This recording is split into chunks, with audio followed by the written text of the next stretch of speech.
Servus und hallo liebe Freundinnen und Freunde, Bernd hier. Ihr hört es im Hintergrund, hört man wieder den Rasenmäher, aber der ist zum Glück ein bisschen weiter weg. Deswegen kann ich ein ganz cooles Video machen heute. Und zwar, es geht heute um zwei deutlich größere Phalaenopsis.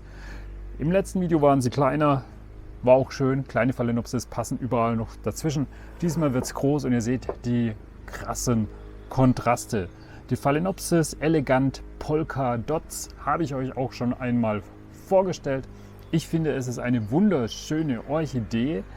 Einen richtig krassen Kontrast bildet hier die Phalaenopsis Horizon. Die hat hier richtig krass intensive Blüten.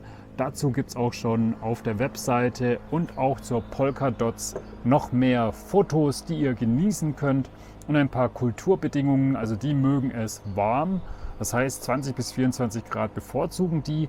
Das ist das, was die Pflanze mag, was die meisten Phalaenopsis-Orchideen richtig gut finden. Hohe, warme Temperaturen.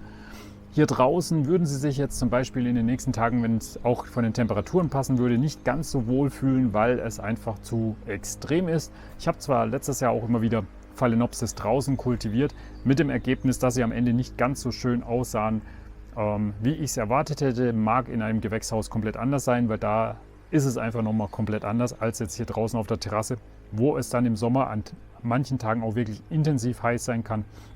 Und wenn ihr euch die Blätter hier anschaut, das sind ja sehr große Blätter, sehr große Flächen, die dazu dienen, Wasser zu verdunsten. Und wenn da richtig viel Wasser verdunstet wird, dann hat die Pflanze keine Chance, mehr Wasser aufzunehmen. Das kann, wenn sie blüht, natürlich durchaus negativ sein, weil die Blüten ziehen auch Energie. Und wenn sie nicht blühen, könnte man es so machen.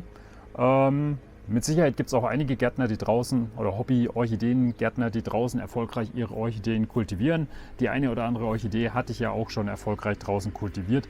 Die wechselnden Witterungsbedingungen draußen, die begünstigen natürlich dann auch zukünftig eine stärkere Blüte, was bei vielen Orchideen ja so gewollt ist.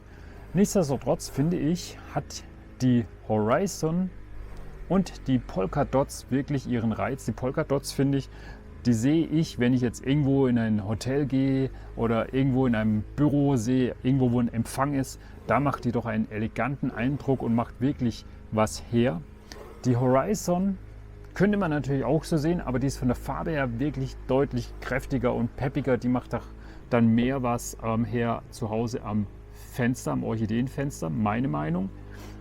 Kommt natürlich aufs Ambiente an, also auf die Gestaltung. Und die hier ist wirklich sehr elegant. Die könnte ich mir auch gut in einem Restaurant vorstellen. Große, weiße, grundweiß gefärbte Blüte mit diesen Rotweinflecken. Also durchaus in einem Restaurant könnte ich es mir vorstellen oder in einem Weingut. Als Deko wäre richtig, richtig toll. Beide Orchideen sind toll. Generell sind alle Orchideen toll. Es gibt eigentlich fast keine Orchidee, die nicht toll ist. Aber die hier sind schon richtig schön an der Fensterbank, wenn man dann raussieht, wo die Nachbarn sagen, oh, der hat aber schöne blühende Orchideen. Das kommt immer gut. Und es gibt immer mehr Fenster, da blühen Orchideen. Und das ist doch eine wahre Freude. Auch von der Art und Weise des Sprosses, finde ich, sind sie auch sehr, sehr schön und attraktiv. Orchideenblätter sind sowieso schön und attraktiv, sehr groß. Und ihr seht, ich habe sie hier in einem Übertopf. Bedeutet, wer jetzt sagt, oh, da sind die Wurzeln aber viel zu dunkel, das kannst du aber nicht so machen. Doch, kann man machen. Thema Übertopf und durchsichtiger Topf, das kommt im nächsten Video. Wenn ihr weitere Fragen habt zu diesen oder anderen Pflanzen im Bereich der Orchideenwelt, schreibt es gerne in die Kommentare. Ihr findet weitere Informationen auf der Webseite www.orchideenhobby.de.